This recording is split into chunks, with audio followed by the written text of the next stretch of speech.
ಮಧ್ಯಪ್ರಾಚ್ಯದಲ್ಲಿ 19ನೇ ದಿನವೂ ಯುದ್ಧ ಮುಂದುವರೆದಿದೆ. ಖಮೇನಿ ಹತ್ಯೆಯ ಬೆನ್ನಲ್ಲೇ ಇರಾನ್ನ ಟಾಪ್ 2 ಲೀಡರ್ಗಳನ್ನು ಇಸ್ರೇಲ್ ಹತ್ಯೆ ಮಾಡಿದೆ. ಸೇನಾ ಮುಖ್ಯಸ್ಥ ಅಲಿ ಲಾರಿಕಾನಿ ಹಾಗೂ ಸುಲೈಮಾನ್ ಹತ್ಯೆ ಮಾಡಿದ್ದು, ಮುಂದೆ ಯಾರನ್ನೂ ಬಿಡಲ್ಲ ಎಂದು ಇಸ್ರೇಲ್ ಇರಾನ್ಗೆ ವಾರ್ನಿಂಗ್ ಕೊಟ್ಟಿದೆ. ಅಲ್ಲದೆ ಉಳಿದ ಸೇನಾಧಿಕಾರಿಗಳಿಗೆ ಅಮೆರಿಕ ಇಸ್ರೇಲ್ ಶೋಧ ಮಾಡ್ತಾ ಇದ್ದು, ಯಾರನ್ನೂ ಉಳಿಸಲ್ಲ ಎಂಬ ಸಂದೇಶ ರವಾನಿಸಿದೆ. ಇನ್ನು ಅಲಿ ಲಾರಿಜಾನಿ ಸುಲೈಮಾನ್ ಹತ್ಯೆ ಬಗ್ಗೆ ಇರಾನ್ ಸ್ಪಷ್ಟನೆ ನೀಡಿದ್ದು, ಟಾಪ್ ಲೀಡರ್ಗಳ ಹತ್ಯೆಯನ್ನ ಇರಾನ್ ತೀವ್ರವಾಗಿ ಖಂಡಿಸಿದ್ದು, ಯಾವುದೇ ಕಾರಣಕ್ಕೂ ಯುದ್ಧ ನಿಲ್ಲಿಸಲ್ಲ ಅಂತ ಶಪಥಗೈದಿದೆ. ಸರ್ವೋಚ್ಚ ನಾಯಕ ಮುಜ್ತಬಾ ಯುದ್ಧ ಮುಂದುವರಿಸುವುದಾಗಿ ಹೇಳಿದ್ದು, ನಮ್ಮವರ ಹತ್ಯೆಗೆ ಪ್ರತೀಕಾರವನ್ನ ತೀರಿಸಿಕೊಳ್ಳುವವರೆಗೂ ಕೂಡ ಯುದ್ಧ ನಿಲ್ಲಿಸಲ್ಲ ಅಂದಿದ್ದಾರೆ.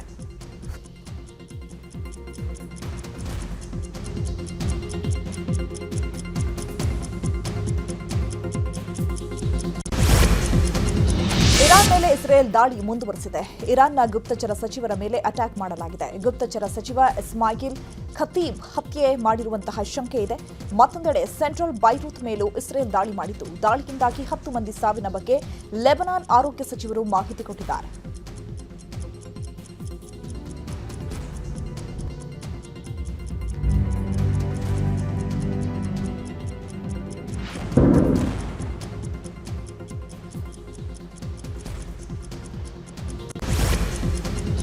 ಹರ್ಮುಜ್ ಮೇಲೆ ಅಮೆರಿಕ ಹಿಡಿತ ಸಾಧಿಸಿದೆ ಎನ್ನಲಾಗಿದೆ. ಹರ್ಮುಜ್ ಬಳಿಯ ಇರಾನ್ ಕ್ಷಿಪಣಿ ಕೇಂದ್ರವನ್ನು ಟಾರ್ಗೆಟ್ ಮಾಡಿ ದಾಳಿ ಮಾಡಿದೆ. 2267 ಕೆಜಿ ತೂಕದ ಬಂಕರ್ ಬಸ್ಟರ್ ಬಳಕೆ ಮಾಡಿ ಅಮೆರಿಕ ಇರಾನ್ನ ಕ್ಷಿಪಣಿ ಮೇಲೆ ದಾಳಿ ನಡೆಸಿದೆ. ನೌಕಾಯಾನಕ್ಕೆ ಈ ಕ್ಷಿಪಣಿಗಳು ಅಪಾಯ ತಂದಿಟ್ಟಿದ್ದು, ಅಂತಾರಾಷ್ಟ್ರೀಯ ಕಡಲ ವ್ಯಾಪಾರಕ್ಕೆ ಇದು ಅಡ್ಡಿಯಾಗಿತ್ತು. ಹೀಗಾಗಿ ದಾಳಿ ಮಾಡಿದ್ದೇವೆ ಅಂತ ಅಮೆರಿಕ ಹೇಳಿದೆ.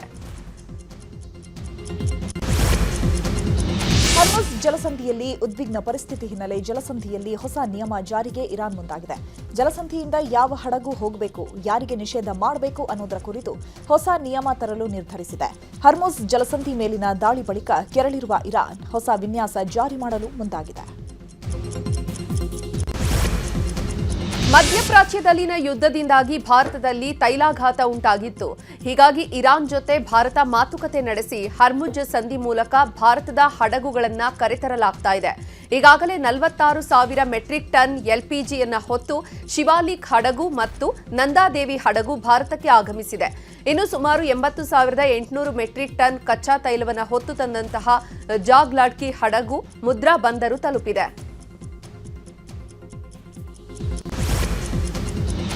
ಇನ್ನು ಯುದ್ಧ ಪೀಡಿತ ಇರಾನ್ಗೆ ಭಾರತದಿಂದ ಸಹಾಯ ಹಸ್ತ ಚಾಚಲಾಗಿದೆ. ಇರಾನ್ನ ಟೆಹರಾನ್ಗೆ ಭಾರತದಿಂದ ಮೆಡಿಕಲ್ ಕಿಟ್ ಸಾಗಣೆ ಮಾಡಲಾಗಿದೆ. ಇರಾನ್ನ ರೆಡ್ ಕ್ರೆಸೆಂಟ್ ಸೊಸೈಟಿಗೆ ವೈದ್ಯಕೀಯ ಕಿಟ್ ಕಳುಹಿಸಲಾಗಿದೆ. ಭಾರತದಿಂದ ಸುರಕ್ಷಿತವಾಗಿ ಹಡಗಿನ ಮೂಲಕ ಔಷಧಿ ಸಾಗಣೆ ಮಾಡಲಾಗಿದೆ. ಇನ್ನು ಭಾರತದ ಸಹಾಯಕ್ಕೆ ಇರಾನ್ ಧನ್ಯವಾದ ಹೇಳಿದೆ. ಯುಗಾದಿ ಹಬ್ಬಕ್ಕೆ ಹೋಳಿಗೆ ಮಾಡುವ ಹೋಟೆಲ್ಗೂ ಕೂಡ ಸಂಕಷ್ಟ ಶುರುವಾಗಿದೆ. ಕಮರ್ಷಿಯಲ್ ಗ್ಯಾಸ್ ಸಿಗದೆ ಶ್ರೀನಗರದಲ್ಲಿರುವಂತಹ ಅನ್ನಪೂರ್ಣೇಶ್ವರಿ ಹೋಳಿ ಮನೆಯ ಹೋಟೆಲ್ ಮಾಲೀಕರು ಪರದಾಡಿದ್ದಾರೆ. ಇನ್ನು ಯುಗಾದಿ ಹಬ್ಬಕ್ಕೆ ಹೋಳಿಗೆಗೆ ಡಿಮ್ಯಾಂಡ್ ಜಾಸ್ತಿ ಇರುತ್ತೆ. ಆದರೆ ಗ್ಯಾಸ್ ಸಮಸ್ಯೆಯಿಂದಾಗಿ ಸೌದೆ ಒಲೆಯಲ್ಲಿ ಹೋಳಿಗೆ ತಯಾರಿಸುವಂತಹ ಸ್ಥಿತಿ ಬಂದಿದೆ. ಗ್ಯಾಸ್ ಸಿಗದೇ ಇದ್ರೆ ಮುಂದೆ ತುಂಬಾ ಸಮಸ್ಯೆ ಆಗುತ್ತದೆ ಅಂತ ಮಾಲೀಕ ಚಂದ್ರಶೇಖರ್ ಹೇಳಿದ್ದಾರೆ. ಹೂರ್ಣ ಮಾಡೋದಲ್ಲೆಲ್ಲ ಸೌದೆ ಒಲೆಯಲ್ಲಿ ಉಪಯೋಗಿಸ್ತಾ ಇದ್ದೀವಿ. ಅದಕ್ಕೆ ಸಪ್ರೇಟಾಗಿ ಒಂದು ಕೂಡ ಥರ ಮಾಡಿ ಈ ಹೋಳಿಗೆಗೆ ಮಾತ್ರ ಕಮರ್ಷಿಯಲ್ ತಂದು ಅದು ಗ್ರಾಹಕರು ತೊಂದರೆ ಆಗಬಾರ್ದು. ನಾವು ಅಲ್ಲಿ 15-20 ದಿವಸ ಮುಂಚೆನೇ ಆರ್ಡರ್ ಕೊಟ್ಬಿಟ್ಟಿದ್ದಾರೆ. ನಮಗೆಲ್ಲ ಒಂದು 30,000-40,000 ಗಂಟೆ ಹೋಳಿಗೆ ಆರ್ಡರ್ ಇದೆ. ನಾವು ಅದರಿಂದ ಏನು ಮಾಡ್ತೀವಿ, ಎಷ್ಟಾರಲ್ಲಿ ನಮ್ಮ ದುಡ್ಡು ಹೋದ್ರೆ ಗ್ರಾಹಕರು ಪೂರೈಸ್ಬೇಕು ಅಂತ ಪೂರೈಸ್ತಾ ಇದ್ದೀವಿ. ನಮ್ಮದು ಸರ್ ಈಗ ಸಿಲಿಂಡರ್ ಎಷ್ಟು ಹೇಳ್ತಾ ಇದ್ದಾರೆ? 4,000 3,000 ಸರ್ ಇಷ್ಟ ಇರೋರು ತಾವು ಹೇಳ್ತಾ ಇದ್ದಾರೆ. ನಾವು ಮೊದಲೇ ಯಾವಾಗಲೂ 30-20 ಹಾಕ್ಸ್ತಿದ್ದೋ, ಅದು ಸ್ಟಾಕ್ ಇರೋದ್ರಿಂದ ಇನ್ನೊಂದು 2-3 ಇದೆ, ನಾಳೆ ಗಂಟೆ ಹಾಕ್ಬೋದು. ಇನ್ನು ರಾಮನಗರದಲ್ಲೂ ಕೂಡ ಗ್ಯಾಸ್ ಕೊರತೆ ಉಂಟಾಗಿ ಹೋಟೆಲ್ ಬಂದ್ ಮಾಡಲಾಗಿದೆ. ಸಿಲಿಂಡರ್ ಅಭಾವದ ಹಿನ್ನೆಲೆ ಶುಭೋದಯ ಹೋಟೆಲ್ ಬಂದ್ ಮಾಡಿದ್ದಾರೆ. ಶೀಘ್ರದಲ್ಲೇ ಗ್ಯಾಸ್ ಪೂರೈಕೆ ಮಾಡುವಂತೆ ಹೋಟೆಲ್ ಮಾಲೀಕ ವಿನಯ್ ಆಗ್ರಹಿಸಿದ್ದಾರೆ. ಈಗ 3 ದಿನಗಳಿಂದ ಏನು ಈ ಕಮರ್ಷಿಯಲ್ ಗ್ಯಾಸ್ಗಳಲ್ಲಿ ವ್ಯತ್ಯಾಸ ಆಗ್ತೈತೆ, ಈ ಕೂಡಲೇ ಇದನ್ನು ಚರ್ಚಿಸಿ ಸಮಸ್ಯೆನ ಬಗೆಹರಿಸಬೇಕು ಅಂತೇಳಿ ರಾಜ್ಯ ಹಾಗೂ ಕೇಂದ್ರ ಸರ್ಕಾರಕ್ಕೆ ಒತ್ತಾಯ ಮಾಡ್ತಾಯಿದ್ದೀನಿ. ಜೊತೆಗೆ ಈಗ ಕಮರ್ಷಿಯಲ್ ಗ್ಯಾಸ್ ಸಪ್ಲೈ ಆಗದಿರೋ ಕಾರಣ ಕೆಲವು ರೈತರುಗಳು ಅಥವಾ ಹೊರಗಡೆಯಿಂದ ಬರುವಂಥ ಜನರಿಗೆ ತುಂಬ ಸಮಸ್ಯೆ ಆಗ್ತಾಯಿದೆ. ಇದರ ವಿರುದ್ಧವಾಗಿ ಏನೇನು ಈ ಮಾತುಕತೆ ನಡೀತೈತೆ ರಾಜ್ಯ ಹಾಗೂ ಕೇಂದ್ರದಲ್ಲಿ ಇದು ಹೋಟೆಲ್ ಮಾಲೀಕರ ಸಂಘ ಗಮನಕ್ಕೆ ಬಂದಿದೆ. ಇದಕ್ಕೆ ಈ ಕೂಡಲೇ ಅಟ್ಲೀಸ್ಟ್ ಆಲ್ಟರ್ನೇಟ್ ವ್ಯವಸ್ಥೆ, ಅಟ್ಲೀಸ್ಟ್ 2 ಸಿಲಿಂಡ್ರ್ ಕೊಡೋ ಜಾಗದಲ್ಲಿ 1 ಸಿಲಿಂಡ್ರ್ ಆದರೂ ಕೂಡ ಒದಗಿಸ್ಕೊಡ್ಬೇಕು. ಮಧ್ಯಪ್ರಾಚ್ಯ ರಾಷ್ಟ್ರಗಳ ಯುದ್ಧದ ಎಫೆಕ್ಟ್ನಿಂದಾಗಿ ಹಾಸನ ಜಿಲ್ಲೆಯ ಶಾಂತಿ ಗ್ರಾಮದಲ್ಲಿ ಗ್ಯಾಸ್ಗಾಗಿ ಜನರು ಪರದಾಡಿದ್ದಾರೆ. ಗ್ಯಾಸ್ ಏಜೆನ್ಸಿಗಳ ಮುಂದೆ ಗ್ರಾಹಕರು ಕ್ಯೂ ನಿಂತಿದ್ದು ಗ್ಯಾಸ್ಗಾಗಿ ಹೈರಾಣಾಗಿದ್ದಾರೆ. ಇನ್ನು ಗ್ಯಾಸ್ ಕೊರತೆಯ ನಡುವೆಯೇ ಕಾಳಸಂತೆಯಲ್ಲಿ ಗ್ಯಾಸ್ ದಂಧೆ ಹೆಚ್ಚಾಗಿರುವುದು ಕೂಡ ಆತಂಕ ಸೃಷ್ಟಿಸಿದ್ದು, ಹೀಗಾಗಿ ಜನರು ಪರ್ಯಾಯ ವ್ಯವಸ್ಥೆ ಮಾಡುವಂತೆ ಸರ್ಕಾರಕ್ಕೆ ಒತ್ತಾಯಿಸಿದ್ದಾರೆ. ಬೆಳಗಾವಿಯ ಅಥಣಿಯಲ್ಲೂ ಗ್ಯಾಸ್ ಏಜೆನ್ಸಿ ಮುಂದೆ ಜನರು ಕ್ಯೂ ನಿಂತಿದ್ದಾರೆ. 10 ದಿನಗಳಿಂದ ಎಲ್ಪಿಜಿ ಸಿಲಿಂಡರ್ ಸಿಗದ ಹಿನ್ನೆಲೆ ಗ್ಯಾಸ್ ಅಂಗಡಿ ಮುಂದೆ ಗ್ಯಾಸ್ಗಾಗಿ ಜನರು ಕಾದು ಕುಳಿತಿದ್ದಾರೆ.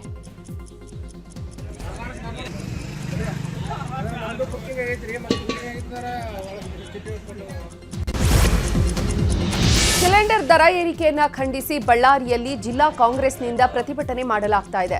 ನಗರದ ರಾಯಲ್ ವೃತ್ತದಲ್ಲಿ ಪ್ರತಿಭಟನೆ ಮಾಡಿದ್ದು, ಕೇಂದ್ರದ ವಿರುದ್ಧ ಕೈ ಕಾರ್ಯಕರ್ತರು ಘೋಷಣೆ ಕೂಗಿ ಕಿಡಿಕಾರಿದ್ದಾರೆ. ಸಿಲಿಂಡರ್ ದರ ಏರಿಕೆಯಿಂದ ಜನಸಾಮಾನ್ಯರಿಗೆ ಹೊರೆಯಾಗ್ತಾ ಇದ್ದು, ಕೇಂದ್ರ ಸರ್ಕಾರ ಸಿಲಿಂಡರ್ ಪೂರೈಕೆಯಲ್ಲಿ ವಿಫಲ ಆಗಿದೆ ಅಂತ ಆಕ್ರೋಶ ವ್ಯಕ್ತಪಡಿಸಿದ್ದಾರೆ.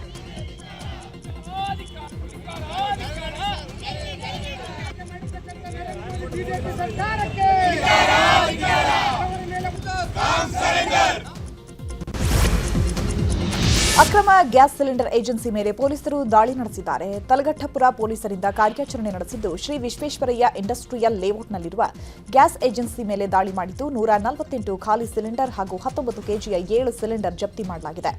ಇಸಿ ಆಕ್ಟ್ ಅಡಿಯಲ್ಲಿ ಪೊಲೀಸರು ಕೇಸ್ ದಾಖಲು ಮಾಡಿದ್ದಾರೆ. ರಾಜ್ಯದ ಮೇಲೆ ಗಲ್ಫ್ ಯುದ್ಧದ ಎಫೆಕ್ಟ್ ಹಿನ್ನೆಲೆ ಶೆಲ್ ಪೆಟ್ರೋಲ್ ಬಂಕ್ಗಳಲ್ಲಿ ಬೆಲೆ ಏರಿಕೆ ಮಾಡಲಾಗಿದೆ. ಪೆಟ್ರೋಲ್ ₹2 ಹಾಗೂ ಡೀಸೆಲ್ ₹3 ಹೆಚ್ಚಳ ಮಾಡಲಾಗಿದೆ. ಕಳೆದ 2 ದಿನದಿಂದ ದರ ಹೆಚ್ಚಳ ಮಾಡಿದ್ದು, ಈಗ ಬೇರೆ ಕಂಪನಿಗಳಲ್ಲೂ ಕೂಡ ಬೆಲೆ ಏರಿಕೆ ಮಾಡುವ ಸಾಧ್ಯತೆ ಇದೆ. ಮಧ್ಯಪ್ರಾಚ್ಯದಲ್ಲಿ ಯುದ್ಧದಿಂದಾಗಿ ರಾಜ್ಯದಲ್ಲಿ ಗ್ಯಾಸ್ ಸಮಸ್ಯೆ ಹೆಚ್ಚಾಗಿದೆ. ಈ ಹಿನ್ನೆಲೆ ಗ್ಯಾಸ್ ಸಮಸ್ಯೆ ವಿಚಾರವಾಗಿ ಪರಿಷತ್ನಲ್ಲಿ ಸಚಿವ ಮುನಿಯಪ್ಪ ಮಾತನಾಡಿದ್ದಾರೆ. ರಾಜ್ಯದಲ್ಲಿ ಪ್ರತಿನಿತ್ಯ 40,000 ಸಿಲಿಂಡರ್ ಬೇಕು. 9,000 ಸಿಲಿಂಡರ್ ಕೊಡಲು ಈಗಾಗಲೇ ಏರ್ಪಾಡು ಮಾಡಲಾಗಿದೆ. ಶಾಲೆ, ಹಾಸ್ಟೆಲ್, ಆಸ್ಪತ್ರೆಗಳಿಗೆ ಮೊದಲ ಆದ್ಯತೆ ನೀಡಲಾಗಿದೆ. 4,200 ಸಿಲಿಂಡರ್ಗಳನ್ನು ಕೊಡಲಾಗ್ತಾ ಇದೆ. 1 ವಾರ ಸುಧಾರಿಸಿದ್ರೆ ಎಲ್ಲವೂ ಸಹಜ ಸ್ಥಿತಿಗೆ ಬರಬಹುದು. ಸೋಮವಾರ ಮತ್ತೊಂದು ಸಭೆ ಮಾಡ್ತೇವೆ ಅಂತ ಹೇಳಿದ್ದಾರೆ. ಪ್ರಾಬ್ಲಮ್ ಇರೋದು ಡೊಮೆಸ್ಟಿಕ್. ಕೇಂದ್ರ ಸರ್ಕಾರ 20% ಮಾತ್ರ ಕೊಡಲಿಕ್ಕೆ ಅವಕಾಶ ಇದೆ ಅಂತ ಹೇಳಿದೆ. 44,000 ಸಿಲಿಂಡರ್ಸು ಕಮರ್ಷಿಯಲ್ಲು ಪ್ರತಿ ದಿನ ಬೇಕಾಗುತ್ತೆ.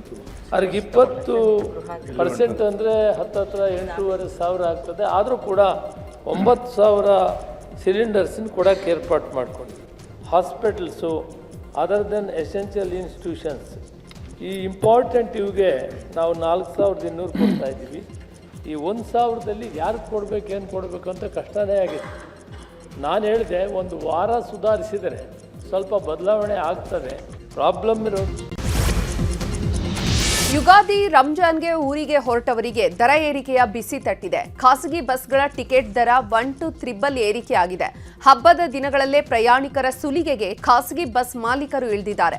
ಇಷ್ಟೆಲ್ಲ ದರ ಏರಿಸಿದ್ರೂ ಕೂಡ ಸಾರಿಗೆ ಇಲಾಖೆಯಿಂದ ಯಾವುದೇ ಕ್ರಮ ಆಗಿಲ್ಲ ಅಂತ ಪ್ರಯಾಣಿಕರು ಅಸಮಾಧಾನ ವ್ಯಕ್ತಪಡಿಸಿದ್ದಾರೆ. ಇನ್ನು ಖಾಸಗಿ ಬಸ್ ದರ ಏರಿಕೆಯನ್ನ ಖಾಸಗಿ ಬಸ್ ಮಾಲೀಕರ ಸಂಘ ಸಮರ್ಥಿಸಿಕೊಂಡಿದೆ. ಯುದ್ಧದ ಎಫೆಕ್ಟ್ ಹಾಗೂ ಸರ್ಕಾರದ ತೆರಿಗೆ ನೀತಿಯಿಂದಾಗಿ ಹಬ್ಬದ ಸಂದರ್ಭದಲ್ಲಿ ದರ ಏರಿಕೆ ಅನಿವಾರ್ಯ ಅಂದಿದೆ. ಸರ್, ಕಳೆದ ಬಾರಿಗೆ ಹೋಲಿಸಿದ್ರೆ ಈ ಸಾರಿ ಹೇಳಬೇಕು ಅಂತಂದರೆ ಸ್ವಲ್ಪ ನಾನು ನಿನ್ನೆ ತನಕನೂ ಕಡಿಮೆನೇ ಇತ್ತು, ಆದರೆ ನಿನ್ನೆಯಿಂದ ಜಾಸ್ತಿ ಮಾಡಿದ್ದಾರೆ.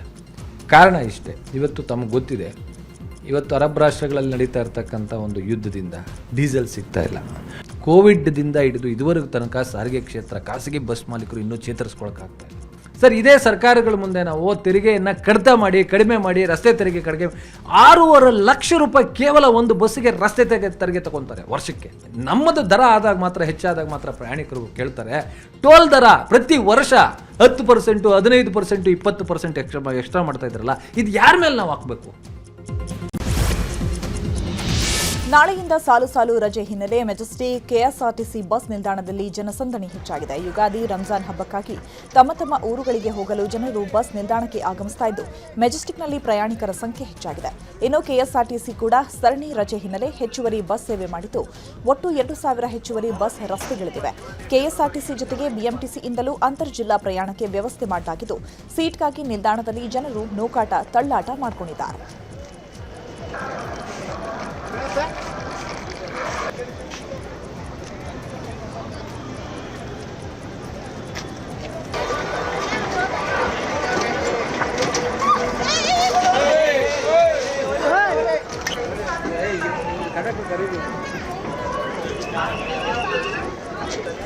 ಜನ ಯೂಶ್ವಲ್ಗಿಂತ ಓಕೆ ಜಾಸ್ತಿನೇ ಇದೆ ಹಬ್ಬ ಅಂತ. ಬಟ್ ಬಸ್ಸಸ್ BMTC ಬಸ್ಸಸ್ ಎಲ್ಲ ಬಿಡ್ತಾ ಇದ್ದಾರೆ. ಅದೇ ಬಸ್ಸಲ್ಲೆಲ್ಲ ಕೂತ್ಕೊಂಡು ಹೋಗೋಕ್ಕಾಗಲ್ಲ ಸರ್. ಆ ಬಸ್ಸಲ್ಲಿ 200 ಕಿಲೋಮೀಟರ್ಸ್ ಎಲ್ಲ ಟ್ರಾವೆಲ್ ಮಾಡ್ಕೊಂಡು ಊರಿಗೆ ಹೋಗಿ ಅಲ್ಲಿ ರೆಸ್ಟ್ ಮಾಡಬೇಕಾಗತ್ತೆ. Private Bagalkote by election ticket ಹಂಚಿಕೆ ವಿಚಾರವಾಗಿ ಇಂದು ಸಿಎಂ ಸಿದ್ದರಾಮಯ್ಯ ನಿವಾಸ ಕಾವೇರಿಗೆ ಮೇಟಿ ಕುಟುಂಬಸ್ಥರು ಆಗಮಿಸಿದ್ದಾರೆ. HY ಮೇಟಿ ಪುತ್ರರಾದಂತಹ ಮಲ್ಲಿಕಾರ್ಜುನ ಮೇಟಿ, ಉಮೇಶ್ ಮೇಟಿ, ಪುತ್ರಿಯರಾದಂತಹ ಬಾಯಕ್ಕ ಮಹಾದೇವಿ ಆಗಮಿಸಿದ್ದು ಸಿಎಂ ಜೊತೆ ಟಿಕೆಟ್ ವಿಚಾರವಾಗಿ ಚರ್ಚೆ ನಡೆಸಿದ್ದಾರೆ. ಟಿಕೆಟ್ ವಿಚಾರವಾಗಿ ಒಗ್ಗಟ್ಟು ಕಾಯ್ದುಕೊಳ್ಳಲು ಸಿಎಂ ಸಿದ್ದರಾಮಯ್ಯ ಸೂಚನೆ ನೀಡಿದ್ದಾರೆ ಎನ್ನಲಾಗಿದೆ. ಇನ್ನು ಬಹುತೇಕ ಉಮೇಶ್ ಶೆಟ್ಟಿಗೆ ಟಿಕೆಟ್ ನೀಡುವ ಸಾಧ್ಯತೆ ಇದೆ. ಇನ್ನು ಸಿಎಂ ಸಿದ್ದರಾಮಯ್ಯ ಸೂಚನೆಯನ್ನ ಕೊಟ್ಟರೂ ಕೂಡ ಮೇಟಿ ಪುತ್ರಿ ಮಹಾದೇವಿ ಒಪ್ಪಿಲ್ಲ. ನಾನು ಚುನಾವಣೆ ನಡೆಸ್ತೇನೆ ಅಂತ ಸಿಎಂ ಸಭೆಯಿಂದ ಅರ್ಧದಲ್ಲೇ ಎದ್ದು ಬಂದಿದ್ದಾರೆ. 3 ಮಕ್ಕಳು ಒಂದು ಕಡೆ ಆದ್ರೆ ಮಹಾದೇವಿ ಮಾತ್ರ ಮತ್ತೊಂದು ಕಡೆಯಾಗಿದ್ದು ಬಂಡಾಯವಾಗಿಯೇ ಸ್ಪರ್ಧಿಸಲು ಮಹಾದೇವಿ ಸಿದ್ಧತೆ ನಡೆಸಿದ್ದಾರೆ. ಬಾಗಲಕೋಟೆ ಟಿಕೆಟ್ ಗೊಂದಲ ವಿಚಾರದ ಬಗ್ಗೆ ವಿಧಾನಸೌಧದಲ್ಲಿ ಮಾತನಾಡಿದ ಸಿಎಂ ಸಿದ್ದರಾಮಯ್ಯ, ಬಾಗಲಕೋಟೆ ಹಾಗೂ ದಾವಣಗೆರೆ ಸೀಟು ಹೈಕಮಾಂಡ್ ತೀರ್ಮಾನ ಮಾಡುತ್ತೆ. ಶುಕ್ರವಾರ ಸುರ್ಜೇವಾಲಾ ರಾಜ್ಯಕ್ಕೆ ಬರ್ತಾರೆ. ನಿನ್ನೆ ಒಂದು ಮೀಟಿಂಗ್ ದಾವಣಗೆರೆ ಬಾಗಲಕೋಟೆಗೆ ಹೋಗಿದ್ರು ಟೀಮ್. ಅವರು ವರದಿ ಕೊಡ್ತಾರೆ. ಅದರ ಆಧಾರದ ಮೇಲೆ ನಾನು ಡಿಕೆಶಿ ಜೊತೆ ಚರ್ಚೆ ಮಾಡಿ ವರದಿಯನ್ನ ಕೊಡ್ತೀನಿ. ಮೇಟಿ ಕುಟುಂಬ 3 ಜನ ಟಿಕೆಟ್ ಕೇಳಿದ್ರು. ಯಾರಿಗೆ ಟಿಕೆಟ್ ಕೊಟ್ಟರು 3 ಜನ ಒಟ್ಟಿಗೆ ಕೆಲಸ ಮಾಡಬೇಕು ಅಂತ ಹೇಳಿದ್ದೇನೆ. ಅದಕ್ಕೆ ಒಪ್ಪಿದ್ದಾರೆ ಎಂದಿದ್ದಾರೆ. ಇನ್ನು ಮಹಾದೇವಿ ಒಪ್ಪದ ವಿಚಾರದ ಬಗ್ಗೆಯೂ ಮಾತನಾಡಿದ ಸಿಎಂ, ನನಗೆ ಅದು ಗೊತ್ತಿಲ್ಲ, ನನ್ನ ಜೊತೆ ಒಪ್ಕೊಂಡಿದ್ದಾರೆ ಅಂತ ಹೇಳಿದ್ರು. ಬಾಗಲಕೋಟೆ ಮತ್ತು ದಾವಣಗೆರೆ ಸೀಟು ಹೈಕಮಾಂಡ್ ತೀರ್ಮಾನ ಮಾಡೋದು. ಸುರ್ಜೇವಾಲಾ ಅವರು ಕರ್ನಾಟಕಕ್ಕೆ ಬರ್ತಾ ಇದ್ದಾರೆ ಫ್ರೈಡೆ.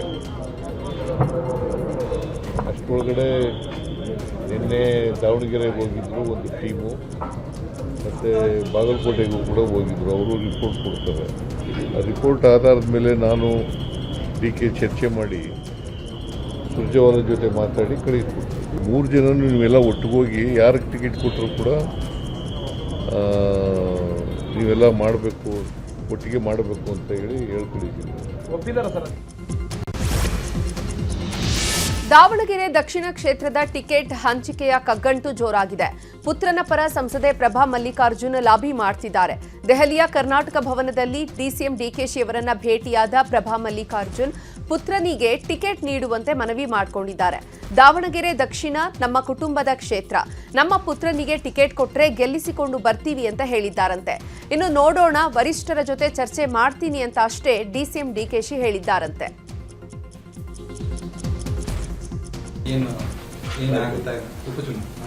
ನನಗೆ ಗೊತ್ತಿಲ್ಲ, ನನಗಿನ್ನ ಏನು ವರದಿ ಏನು ಬರಲಿಲ್ಲ.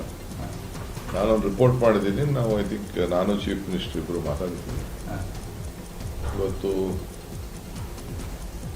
ಮೇಟಿ ಫ್ಯಾಮಿಲಿ ಮೆಂಬರ್ಸ್ನ ಕರೆಸಿದ್ದಾರೆ. ಕರೆಸ್ತೀನಿ ಅಂತ ಹೇಳಿದ್ರು, ಇವತ್ತು ಕರೆಸಿರ್ಬೇಕು. ನಾನು ನಿನ್ನೆ ಬೇರೆ ಆಸ್ಪಿರೆಂಟ್ಸ್ ಎಲ್ಲ ನಾನು ಬಂದು ಭೇಟಿ ಮಾಡ್ತಾ ಇದ್ದಾರೆ. ದಾವಣಗೆರೆಯವರೆಲ್ಲ ಬಂದು ಭೇಟಿ ಮಾಡ್ತಾ ಇದ್ದಾರೆ. ನಿನ್ನೆ ಕೂಡ ನಾನು ಇಲ್ಲಿ ಮಾತಾಡಿದ್ದೀನಿ. ಅವ್ರ MP ಅವ್ರ ಹತ್ರ ಕೂಡ ನಾನು ಮಾತಾಡಿದ್ದೀನಿ. ಬೆಂಗಳೂರಲ್ಲಿ ಅವರ ಮಂತ್ರಿ ಕೂಡ ಮಾತಾಡಿದ್ದೀನಿ. ಬೇರೆ ಆಸ್ಪಿರೆಂಟ್ಸ್ ಎಲ್ಲ ಬಂದು 3-4 ಜನ ಬೇರೆಯವರೆಲ್ಲ ಬಂದು ಕೇಳಿದ್ದಾರೆ. ನಾನು ಏನು ರಿಪೋರ್ಟ್ ಕೊಡಬೇಕು ಹೈಕಮಾಂಡ್ ಕೊಡ್ತೀನಿ. ಹೈಕಮಾಂಡ್ ಏನು ತೀರ್ಮಾನ ಮಾಡ್ತಾರೆ. ಯಾವಾಗ 2-3 ದಿನದಲ್ಲಿ ಅದೆಲ್ಲ ಮುಗಿಸ್ತೀವಿ. ಇತ್ತ ಟಿಕೆಟ್ ಘೋಷಣೆಗೂ ಮುನ್ನವೇ ಸಮರ್ಥ್ ಅಖಾಡಕ್ಕೆ ಇಳಿದಿದ್ದಾರೆ. ದಾವಣಗೆರೆ ದಕ್ಷಿಣ ಕ್ಷೇತ್ರದಲ್ಲಿ ಸಮರ್ಥ್ ಸಿಟಿ ರೌಂಡ್ಸ್ ಹಾಕ್ತಿದ್ದಾರೆ. ಕಾಂಗ್ರೆಸ್ ಮುಖಂಡರ ಜೊತೆ ದಾವಣಗೆರೆ ದಕ್ಷಿಣ ಕ್ಷೇತ್ರದಲ್ಲಿ ರೌಂಡ್ಸ್ ಹಾಕ್ತಿದ್ದಾರೆ. ಆ ಬಳಿಕ ಮಾತನಾಡಿದಂಥ ಅವರು, ಇಂದು ಅಮಾವಾಸ್ಯೆ ಹಿನ್ನೆಲೆ ಗಣಪತಿ ದೇವಸ್ಥಾನಕ್ಕೆ ಬಂದಿದ್ದೆ. ಜನ ಸೇರಿದ್ದಾರೆ, ಅವರ ಜೊತೆ ಮಾತನಾಡ್ತಿದ್ದೇನೆ. ಅಭ್ಯರ್ಥಿ ಆಯ್ಕೆಯನ್ನ ಮುಖಂಡರೆಲ್ಲರೂ ಕೂಡ ಸೇರಿ ತೀರ್ಮಾನಿಸಬೇಕು. ಇಲ್ಲಿನ ಜನರು ನನಗೆ ಮೊದಲಿನಿಂದಲೂ ಕೂಡ ಚಿರಪರಿಚಿತರು ಅಂದಿದ್ದಾರೆ. ಇಲ್ಲಿ ಗಣಪನ್ ಪೂಜೆಗೆ ಬಂದಿದ್ವಿ. ಅಮಾಸೆ ಇವತ್ತು 25ನೇ ವಾರ್ಡ್ನಲ್ಲಿ ಇಲ್ಲಿ ಪೂಜೆಗೆ ಬಂದಿವಿ. ಜನ ಸಿಕ್ಕರೆ ಜಾತ್ರೆ ಮಾಡಿಟ್ಟಾರೆ ಅಷ್ಟೇ. ನೀವು ಬಂದ್ರೆ ಜಾತ್ರೆನಲ್ಲಿ ಜೋಡಿಸ್ಕೊಂಡೆ, ನೀವು ಒಂದ್ಸತಿ ದರ್ಶನ ಮಾಡ್ರಿ, ನಮ್ಮ ಜೊತೆ ಚಾಯ್ ಕಾಫಿ ಕುಡ್ರಿ ಅಂತ ಅಷ್ಟೇ. ಇಲ್ರಿ ನೀವೇ ಎಲ್ಲರೂ 100 ಸತಿ ಸಮರ್ಥ ಅಂತ ಹೆಸರು ತಗಂತಿದ್ರೆ ಅದಕ್ಕೆ ಈಗ ಜಾಸ್ತಿನೇ ಇಳಿಯೋದಾಗ್ತಾ ಐತಿ. ಇಲ್ರಿ ಅದನ್ನ ಏನೈತಿ ನೀವೆಲ್ಲಾರು ತೀರ್ಮಾನ ಮಾಡ್ಬೇಕ್ರಿ. ನಾವಂತೂ ಪ್ರತಿ ಸಲ ಇದು ಅಮಾವಾಸ್ಯೆ ದಿನ ದೇವಸ್ಥಾನಕ್ಕೆ ಹೋಗ್ಲೇಬೇಕು. ನಾವಿಲ್ಲಿ ಗಣಪತಿ ದೇವಸ್ಥಾನಕ್ಕೆ ಬಂದಿವಿ, ಜನ ಸಿಕ್ಕ್ಯಾರ, ಜನ ಜೊತೆ ಮಾತಾಡ್ತಿದ್ವಿ, ಕಾಫಿ ಚಾಯ್ ಅಂಗಡಿನಲ್ಲೇ ಇದ್ವಿ. ನೀವು ಬಂದ್ರಿ, ನೀವು ಒಂದು ಲೋಟ ಕಾಫಿ ಕುಡೀರಿ. ಅದು ನನಗೆ ಅದೆಲ್ಲ ಅವ್ರ ಮೇಲೆ ಡಿಪೆಂಡ್ ರೀ, ಅವ್ರ ಮೇಲೆ. ಯಾಕಂದರೆ ನನಗಿಂತ ಎಲ್ಲರೂ ಹಿರಿಯವ್ರೆ, ಇವರೆಲ್ಲರೇ ತೀರ್ಮಾನ ಮಾಡಲಿ. ಅದು ಸುಮ್ಮನೆ ಅದೆಲ್ಲ ಮಾತು ಯಾಕೆ ಬೇಕ್ರಿ? ಇವತ್ತು ನಾವು ದೇವಸ್ಥಾನಕ್ಕೆ ಬಂದೀವಿ, ಮುಂದೆ ಹೋಗ್ಬೋದಾ?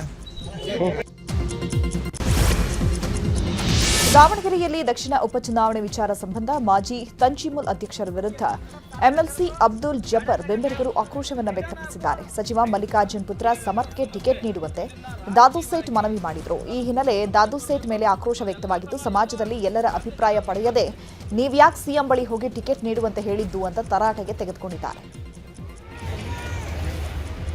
ಈಗ ಒಂದು ಫ್ಯಾಮಿಲಿಗೆ 35 ವರ್ಷದಿಂದ ನಾವು ವೋಟಿಂಗ್ ಮಾಡಕತ್ತೀವಿ. ಈ ಸರಿ ಐನವರಿಗೆ ಟಿಕೆಟ್ ಕೊಡಬೇಕು, ಬಿ ಫಾರ್ಮ್ ಕೊಡಬೇಕು ನಮ್ಮದು ಕಾಂಗ್ರೆಸ್ ಪಾರ್ಟಿಯಿಂದ. ಈ ಸರಿ ನಮಗೆ ಅಲ್ಪಸಂಖ್ಯಾತರ 85,000 ಇದೆ. ನಮಗೆ ಬಿ ಫಾರ್ಮ್ ಕೊಟ್ಟರೆ ಐನವರೆಗೂ ಎಲ್ಲ ಕ್ಯಾಸ್ಟರ್ ನಮಗೆ ವೋಟ್ ಹಾಕಿ ಗೆಲ್ಲಿಸ್ತಾರಂತ ನಮಗೆ ವಿಶ್ವಾಸ ಇದೆ. ಈ ಸರಿ ಸೌತ್ನಲ್ಲಿ ಬಿ ಫಾರ್ಮ್ ಸಮಾಜಕ್ಕೆ ಕೊಡಬೇಕು. ಅವ್ರು ಎಲ್ಲ ಜಾತಿಯ ಜನ ನಮ್ಮ ಅಣ್ಣ ತಮ್ಮ ಎಲ್ಲರೂ ಗೆಲ್ಲಿಸ್ತಾರಂತ. ಮೂಡಬಿದ್ರೆ ಪಿಎಸ್ಐ ಪ್ರಕರಣ ಪರಿಷತ್ನಲ್ಲೂ ಪ್ರತಿಧ್ವನಿಸಿದೆ. ಕರ್ನಾಟಕ ಪೊಲೀಸರು ತಿದ್ದುಪಡಿ ವಿಧೇಯಕ 2026ರ ಮಸೂದೆ ಮಂಡನೆಯ ಮೇಲೆ ಸದಸ್ಯ ಹೇಮಲತಾ ನಾಯಕ ಚರ್ಚೆ ಮಾಡಿದ್ರು. ಮೂಡಬಿದ್ರೆಯಲ್ಲಿ ಸಂದೇಶ ಮಾಡಿದಂತಹ ದುರ್ವರ್ತನೆ ಸಾಕಷ್ಟು ಸುದ್ದಿಯಾಗಿದೆ. ಅಕ್ರಮವಾಗಿ ಕೇಸ್ಗಳನ್ನ ಹಾಕುವಂತಹ ಕಾರ್ಯ ಹೆಚ್ಚಾಗ್ತಾ ಇದೆ. ಇಂತಹ ಪೊಲೀಸ್ ಅಧಿಕಾರಿಗಳು ಮೊದಲು ಅಮಾನತಾಗಿ ಮತ್ತೆ ಸೇವೆಗೆ ಬರ್ತಾರೆ. ಕಾಂಪೌಂಡ್ ಹಾರಿ ಹೋಗಿ ಗೂಂಡಾ ವರ್ತನೆಯನ್ನ ಮಾಡಿದ್ದಾರೆ ಅಂದ್ರೆ ಪೊಲೀಸರು ಅಲ್ಲ, ಗೂಂಡಾಗಳು ಅಂತ ಕಿಡಿಕಾರಿದ್ರು. ಇಂಥವರ ಮೇಲೆ ಗೃಹ ಸಚಿವರು ಕಟ್ಟುನಿಟ್ಟಿನ ಕ್ರಮ ಕೈಗೊಳ್ಳಬೇಕು ಅಂತ ಒತ್ತಾಯಿಸಿದ್ರು. ನಿಜವಾಗ್ಲೂ ಅವರು ಪೊಲೀಸರಲ್ಲ. ಅವರು ಈಗಾಗಲೇ ಮೂಡಬಿದ್ರೆಯಲ್ಲಿ ಸಂದೇಶ ಅಂತಕ್ಕಂಥ PSI ಅವರ ಬಗ್ಗೆ ದುರ್ನಡತೆ ಅವ್ರ ಬಗ್ಗೆ ಈಗಾಗಲೇ ಎಲ್ಲ ಮಾಧ್ಯಮದಲ್ಲಿ ಬಂದಿದೆ. ಸಭಾಪತಿಗಳೇ, ಅವರ ವರ್ತನೆ, ದುರ್ವರ್ತನೆ, ಮಹಿಳೆಯರ ಜೊತೆಗೆ ನಡ್ಕೊಳ್ಳೋ ರೀತಿ ಮತ್ತು ವ್ಯಕ್ತಿಗಳನ್ನು ಅನೈಚ್ಛಿಕವಾಗಿ ಅವ್ರ ಮೇಲೆ ಕೇಸ್ ಹಾಕಿಬಿಟ್ಟು ಆ ಮಹಿಳೆಯರ ಮೇಲೆ ನಡೀತಕ್ಕಂಥ ದೌರ್ಜನ್ಯ ಇತ್ತೀಚೆಗೆ ಭಾಳ ಆಗ್ತಾ ಇದ್ದಾವೆ. ಇತ್ತೀಚೆಗೆ ಈ ಅಧಿಕಾರಿ ಬಗ್ಗೆ ನಾವು ನೋಡಿದಾಗ ನಿಮಗೆ ಸಸ್ಪೆಂಡ್ ಮಾಡಿಬಿಟ್ರೆ ಮುಗಿದ್ಬಿಡ್ತವ್ರದ್ದು. ಆ ವ್ಯಕ್ತಿ ವರ್ತನೆ, ಮಹಿಳೆ ಹೇಳ್ತಕ್ಕಂಥ ಹೇಳಿಕೆಗೆ ನೋಡಿದಾಗ ನಿಜವಾಗ್ಲೂ ಅವರು ಪೊಲೀಸರಲ್ಲ, ಅವರು ನಿಜವಾಗ್ಲೂ ಗುಂಡಗಳ ರೀತಿ ವರ್ತನೆ. ಏನು ಅದು ಕಾಂಪೌಂಡ್ ಹಾರಿಬಿಟ್ಟು ಆ ಮನೆಗೆ ಹೋಗಿ ಆ ಮಹಿಳೆಗೆ ಇದು ಮಾಡೋಂಥದ್ದು ಎಷ್ಟು ವಿಚಿತ್ರವಾದಂಥ ಈ ವರ್ತನೆಗಳು ನೋಡಿದಾಗ ನಿಜವಾಗ್ಲೂ ಗೃಹ ಸಚಿವರು ಇದು ನನಗೆ ಭಾಳ ಬೇಸರ ಅನ್ನಿಸ್ತದೆ. ನೀವು ಪ್ರತಿಯೊಂದಕ್ಕೂ ಒಂದು ಕಾನೂನು ಅಂತ ತರ್ತೀರಿ, ಎಲ್ಲದಕ್ಕೂ ನಿಮ್ಮ ಇಲಾಖೆನೇ ಅದ್ರ ಬಗ್ಗೆ ಪಾಲನೆ ಮಾಡಲಿಲ್ಲ ಅಂತಂದರೆ ಜನರ ಸಂದೇಶ ಏನು ಹೋಗ್ತದೆ? ನಿರ್ಗಮಿತ ರಾಜ್ಯಸಭಾ ಸದಸ್ಯರಿಗೆ ಬೀಳ್ಕೊಡುಗೆ ಇಂದು ನಡೆಯಿತು. ರಾಜ್ಯಸಭೆಯಲ್ಲಿ ಪ್ರಧಾನಿ ನರೇಂದ್ರ ಮೋದಿ ಬೀಳ್ಕೊಡುಗೆ ಭಾಷಣವನ್ನ ಮಾಡಿದ್ದಾರೆ. ದೇವೇಗೌಡರು, ಖರ್ಗೆ, ಶರದ್ ಪವಾರ್ ಬಗ್ಗೆ ಗುಣಗಾನ ಮಾಡಿದ್ರು. ನನಗೆ ಯಾರೊಂದಿಗೂ ಕೂಡ ವೈಯಕ್ತಿಕ ಸಂಘರ್ಷ ಇಲ್ಲ. ಎಲ್ಲರ ಜೊತೆಯಲ್ಲೂ ನಾನು ಸಾಕಷ್ಟು ವಿಚಾರಗಳನ್ನ ಕಲಿತುಕೊಂಡಿದ್ದೇನೆ. ರಾಜಕೀಯದಲ್ಲಿ ಪೂರ್ಣ ವಿರಾಮ ಅಥವಾ ನಿವೃತ್ತಿ ಅನ್ನೋದೇ ಇಲ್ಲ. ಭವಿಷ್ಯದಲ್ಲಿ ನಿಮಗಾಗಿ ನಾವು ಕಾಯ್ತೇವೆ. ನಿಮ್ಮ ಅನುಭವ ನಮ್ಮ ರಾಷ್ಟ್ರೀಯ ಜೀವನದ ಶಾಶ್ವತ ಭಾಗವಾಗಿ ಉಳಿಯುತ್ತದೆ. ದೇವೇಗೌಡರು, ಖರ್ಗೆ, ಶರದ್ ಪವಾರ್ ಜಿ ತಮ್ಮ ಜೀವನದ ಅರ್ಧಕ್ಕಿಂತ ಹೆಚ್ಚು ಸಮಯವನ್ನ ಸಂಸತ್ತಿನ ಕಲಾಪಗಳಲ್ಲೇ ಕಳೆದಂತಹ ಧೀಮಂತ ನಾಯಕರು. ಅವರಿಂದ ಹೊಸ ಸಂಸದರು ನೋಡಿ ಕಲಿಯಬೇಕು ಅಂದಿದ್ದಾರೆ. इस विशेष अवसर पर अपनी भावनाएं प्रकट करने के लिए जो अवसर दिया, इसके लिए मैं आपका बहुत बहुत आभारी हूँ. कुछ खट्टे मीठे अनुभव भी रहते हैं, लेकिन आज जब ऐसा अवसर आता है तो स्वाभाविक रूप से यहाँ से जो साथी विदाई ले रहे हैं, भविष्य आपका भी इंतजार कर रहा है. लेकिन मैं जरूर कहूँगा, आदरणीय देवगौड़ा जी, आदरणीय खड़गे जी, आदरणीय शरद पवार जी, ये ऐसे वरिष्ठ लोग हैं जिनके जीवन का आधे से अधिक उम्र संसदीय कार्य प्रणाली में, इतने लंबे अनुभव के बाद भी सभी ಇನ್ನು ನಿರ್ಗಮಿತ ರಾಜ್ಯಸಭಾ ಸದಸ್ಯರಿಗೆ ಬೀಳ್ಕೊಡುಗೆ ವೇಳೆ ಮಾತನಾಡಿದ ಮಲ್ಲಿಕಾರ್ಜುನ ಖರ್ಗೆ ದೇವೇಗೌಡರ ಕುರಿತು ಪ್ರಸ್ತಾಪ ಮಾಡಿದ್ದಾರೆ. ದೇವೇಗೌಡರ ಜೊತೆ 54 ವರ್ಷಗಳ ಕಾಲ ಕೆಲಸ ಮಾಡಿದ್ದೇನೆ. ಅವರನ್ನ ಹತ್ತಿರದಿಂದ ತುಂಬಾ ತಿಳ್ಕೊಂಡಿದ್ದೇನೆ. ಆದರೆ ಅವರು ನಮ್ಮ ಜೊತೆಯೇ ಇದ್ರು, ನಮ್ಮೊಂದಿಗೆ ಪ್ರೀತಿಯಿಂದ ಇದ್ರು. ಆದರೆ ಕೊನೆಗೆ ಪ್ರಧಾನಿ ಮೋದಿ ಅವರನ್ನ ಅವರು ಮದುವೆ ಆದ್ರು ಅಂತ ಹೇಳಿದ್ದಾರೆ. ಈ ವೇಳೆ ಸದನದಲ್ಲಿದ್ದ ಪ್ರಧಾನಿ ಮೋದಿ ಖರ್ಗೆ ಮಾತಿಗೆ ನಕ್ಕಿದ್ದು ಇಡೀ ಸದನವೇ ನಗೆಗಳಲ್ಲಿ ತೇಲಿದೆ. हमारे के साथ ही मैं काम किया, लेकिन क्या हुआ मुझे मालूम नहीं। वो तो प्रेम हमारे साथ किए, मोहब्बत हमारे साथ, शादी मोदी साहब के साथ की। ये रिसेंटली हुआ, तो आप ऐसा माने मुझे मालूम नहीं है। उनके साथ ಕೋಗಿಲು ನಿರಾಶ್ರಿತರಿಗೆ ಸರ್ಕಾರ ಯುಗಾದಿ ಹಾಗೂ ರಂಜಾನ್ ಹಬ್ಬದ ಗಿಫ್ಟ್ ಕೊಟ್ಟಿದೆ. ಒತ್ತುವರಿ ಬಳಿಕ ನಿರಾಶ್ರಿತರಿಗೆ ಕೊನೆಗೂ ಕೂಡ ನಿವೇಶನ ಭಾಗ್ಯ ಸಿಕ್ಕಿದೆ. ಸುಮಾರು 3 ತಿಂಗಳ ಬಳಿಕ ನಿರಾಶ್ರಿತರಿಗೆ ಸರ್ಕಾರ ಹಕ್ಕುಪತ್ರ ನೀಡಿದೆ. ಅರ್ಹ ಫಲಾನುಭವಿಗಳಿಗೆ ವಸತಿ ಸಚಿವ ಜಮೀರ್ ಅಹಮದ್ ಖಾನ್ ನಿವೇಶನದ ಪತ್ರವನ್ನು ವಿತರಣೆ ಮಾಡಿದ್ದಾರೆ. ವಿಕಾಸಸೌಧದಲ್ಲಿ ಅರ್ಹರಿಗೆ ನಿವೇಶನ ಪತ್ರ ಹಂಚಿಕೆ ಮಾಡಲಾಗಿದ್ದು, ಬ್ಯಾಟರಾಯನಪುರದಲ್ಲಿ ರಾಜೀವ್ ಗಾಂಧಿ ವಸತಿ ನಿಗಮದ ಸಮುಚ್ಚಯದಲ್ಲಿ ನಿವೇಶನ ನೀಡಲಾಗ್ತಾ ಇದೆ. ಸ್ಥಳೀಯ ಶಾಸಕ ಕೃಷ್ಣ ಭೈರೇಗೌಡ ಕೂಡ ಈ ವೇಳೆ ಉಪಸ್ಥಿತರಿದ್ದರು. ಕೆಪಿಎಸ್ಸಿ ಪರೀಕ್ಷೆಯಲ್ಲಿ ಲೋಪದ ಆರೋಪದ ಬಗ್ಗೆ ಸದನದಲ್ಲಿ ಪ್ರಸ್ತಾಪ ಮಾಡಲಾಗಿದೆ. ಸಿಎಂ ಸಿದ್ದರಾಮಯ್ಯ ಅವರ ಪರವಾಗಿ ಕೃಷ್ಣ ಭೈರೇಗೌಡ ಉತ್ತರ ಕೊಟ್ಟಿದ್ದಾರೆ.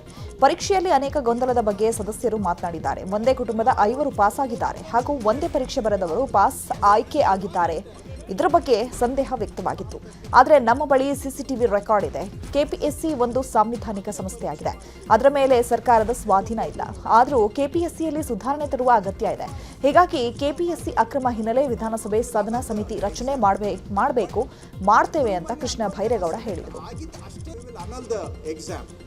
ಬಟ್ ಒಂದು ರೂಮಲ್ಲಿ 11 ಜನ ಸೆಲೆಕ್ಟ್ ಆಗಿದ್ದ ಅಷ್ಟೇನೆ ಅನುಮಾನಕ್ಕೆ ನಾವು ಏನಾದ್ರೂ ಆ ರೀತಿ ತೀರ್ಮಾನ ತಗೊಂಡ್ರೆ ನಾವು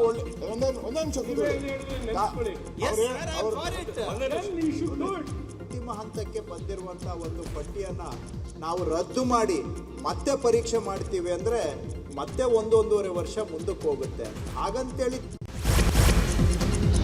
ವಿವಾಹವಾದ 15 ದಿನಕ್ಕೆ ಹೆಂಡತಿ ಎಸ್ಕೇಪ್ ಆದ ಘಟನೆ ಚಿಕ್ಕಬಳ್ಳಾಪುರದ ಚಿಂತಾಮಣಿ ತಾಲೂಕಿನ ಬಟ್ಲಹಳ್ಳಿಯಲ್ಲಿ ನಡೆದಿದೆ. ಆಂಧ್ರದ ಮದನಪಲ್ಲಿ ಭಾಸ್ಕರ್ಗೆ ಕೈಕೊಟ್ಟು ಹೆಂಡತಿ ಮನೆಯಲ್ಲಿದ್ದ ಒಡವೆ ತೆಗೆದುಕೊಂಡು ಪರಾರಿಯಾಗಿದ್ದಾಳೆ. ಬ್ರೋಕರ್ಗಳ ಮೂಲಕ ಒಂದೇ ದಿನ ಹುಡುಗಿ ನೋಡಿ ಒಂದೇ ದಿನದಲ್ಲಿ ಮದುವೆ ಮಾಡಿಕೊಳ್ಳಲಾಗಿತ್ತು. ನೇತ್ರಾಗೆ ಈಗಾಗಲೇ ಮದುವೆಯಾಗಿ ಮಕ್ಕಳಿತ್ತು. ಇದು ಗೊತ್ತಿಲ್ಲದೆ ಭಾಸ್ಕರ್ ಮದುವೆಯಾಗಿದ್ರು.